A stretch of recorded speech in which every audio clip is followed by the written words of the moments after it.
FBI comes right out and says don't plug your phone in at airports. Using a traditional outlet or carrying around a private power bank is by far the better option. When they say traditional outlet, they mean a power outlet and then using your own USB adapter. Okay. There's increasingly hacks going on utilizing USB-style ports at places like airports.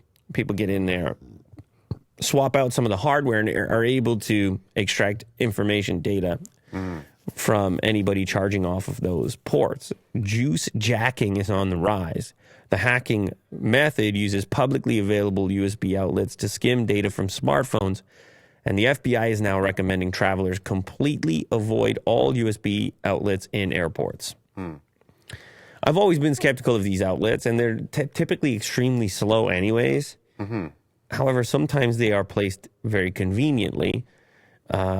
Using the freely available USB outlets isn't the best idea. The reason for this is juice jacking, a hacking method that uses illegally altered USB outlets to skim smartphone data. Today, an official FBI Twitter account tweeted out a warning to travelers: avoid using those stations in airports, hotels, or shopping centers. It doesn't just apply to airports.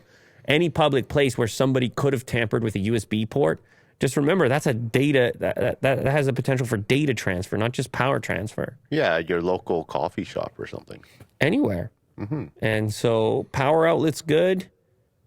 Yeah, the 2-3-prong. USB outlets, not so much. Avoid them. I presume wireless charging, no problem either. Or just bring your own battery bank. Then you know for certain. Yeah.